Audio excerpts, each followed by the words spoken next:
Hello friends, welcome back again. So in this tutorial we are talking about the C++. So what is a C++? So we all know about the structures in C. In structure we can do things like that. We can contain the member data inside the structure and we can access with the help of member. So some of the requirements that we can't able to achieve, so that is why we use or we extend the C++, and that is extended version of C, in which we have some new concepts that is called as object oriented. Okay, so we achieve some things that is classes. So classes is a new thing which is come with the object oriented concept. It is nothing but is same like the structure, but there is some features in classes that it is not available in the structure. So we will talk about it later in the next sections, but right now we just find out that what is the difference between the C and C++. So it has it has object oriented concepts. It means everything is work around the object. So object is the center place.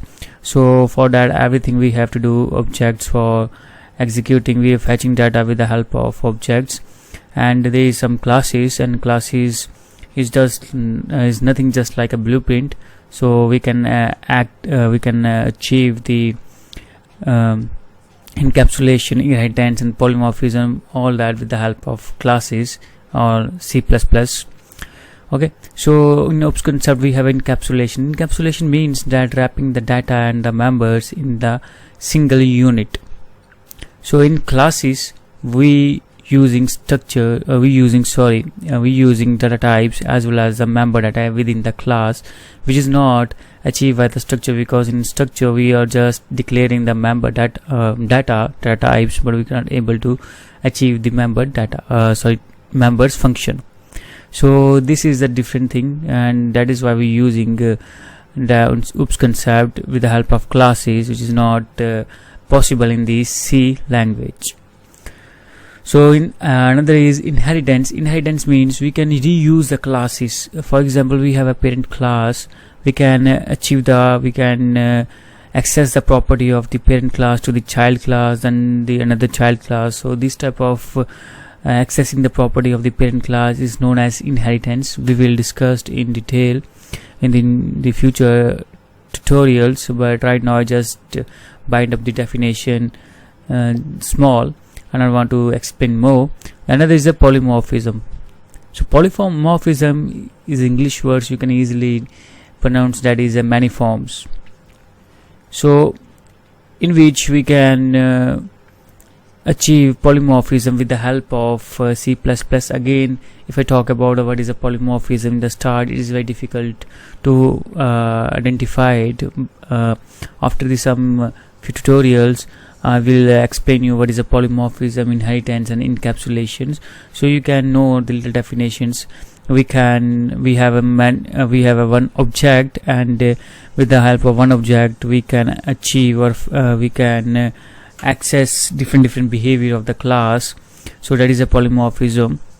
We can say that we can use the same method name within the class, and we can call with the help of objects. That is a polymorphism. We have one object but the different behaviors. So this is just small definitions. We will discuss in later in tutorials. Okay.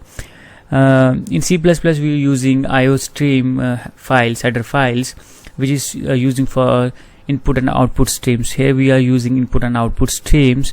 In C++ we are using std, standard input output. Okay, it is replaced by IOStream. So in C++ we are using C in, C out, instead using scanf and printf, because scanf and printf is for C, and in C++ we are using C in and C out. Okay, C in is used for reading the data, C out is using for display the data. And C in is very easy. You can easy to find out when we move on our IDE. So how it is easy, and what is the difference between a scanf, you can able to identify. Okay, let's move on our IDE, and I just write some basic code which is very similar to the C, and you are able to find out how much is similar. Okay, if I'm not talking about the oops, you can do each and everything whatever we done with the help of C. So okay, if you want to do everything that is array and all these things, you can refer the videos of C language. Just you make some little modification, you use C in and C out instead of scanf printf. Everything is same. You can achieve the C++ tutorials like that. And then next, and then future, and the some new features which is new in C++, that is oops, we will discuss in these tutorials one by one. Okay, let's move on our IDE. Okay, here we are in our IDE, in which we are using hash include IOStream using namespace standard and int main and return 0. So in C++ we use int main, we can't use void main. Okay, so we have to return 0 whatever it is. So we have to use like this, and this is your frame. You have to write it like this. We have to include the first of a input output stream because C in and C out is defined in these header files, and we're using namespace standard which is using in this IDE. If you're using Turbo C and these all things, so you don't have to use this. You have to clarify, okay, you are using the standard and all that is okay. So let's write the code here. I just using the sum of two variables. So this is a very easy and simple program to find out and to learning some new thing, because if you belong to the programming language, so it is very familiar that what is variables and all these things. So I assuming that you watch my C++ tutorials and then you move here. So if you don't know, so we are using declaring the variable here, and variable is just nothing, just a memory where we can store our data. So we have different type of variables.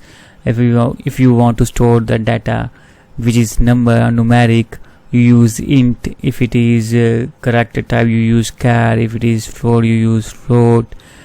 So all this, we have many more doubles, then we have long int and all this. Okay, these are your requirement, how long how your data is long or big, so that according to that you can use this. Okay, so I just simply use int.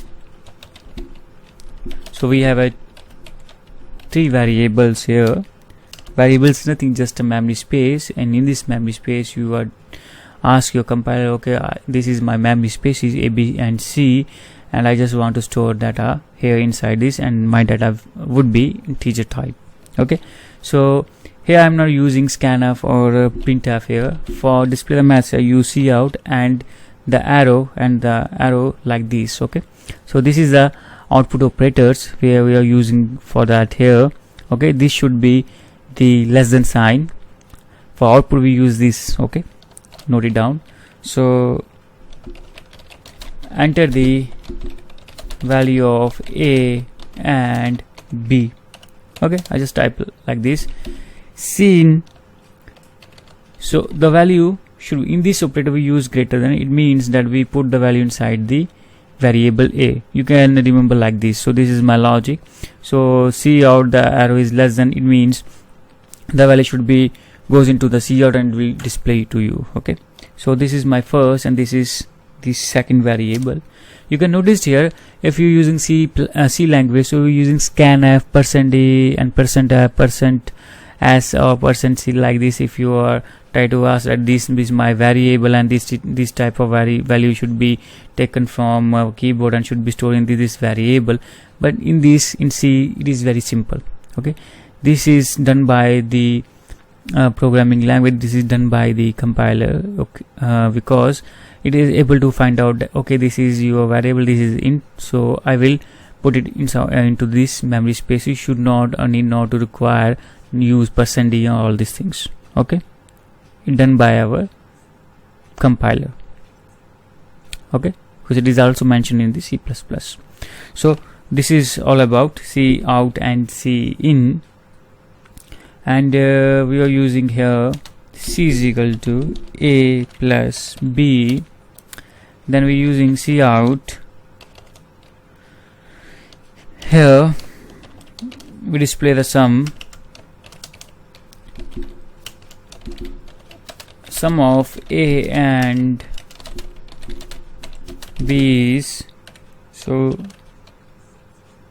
it is in the C. Okay, we're using the /n for here, and you can use the end line. So this is your choice, what do you want to do. So right now I'm using /n for the enter here, so I'm using /n, the new line. Okay, so let's run the code here.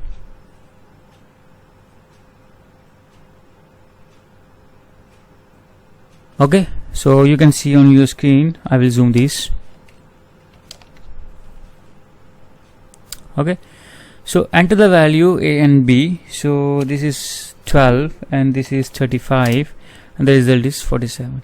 So you can see that in C++ we have very simple code. We don't have to print printf. For example, if I want to use here in C++, if I want to print the sum, so I will use printf, then I have to mention the sum, then I also mention the the value within this, that is containing the variable C. It is percentage, it is integer, so we have to mention the extra information here. That is discarded, that is obsolete. In C++ we are use just variable name. Okay, you got it, what I'm trying to say? So I hope you able to understand what I'm talking about, and I hope you able to identify that what is the difference between the C and C++. Okay, so in the next tutorial we'll talk about the classes as well as the objects, and we will do the program here. If you want to know the knowledge that how we have to do the array and structure, so please refer the C++ video. You have to make the minor modification. You have to use that cout and cin, and that remove the header file std.h, replace it with ios stream, and using namespace std. So remaining all things same. Use int main and return 0. Everything is same. You can do the everything whatever done in the C, you can do in the C++. Okay, so I hope you understand. So thanks for watching this video. Thank you.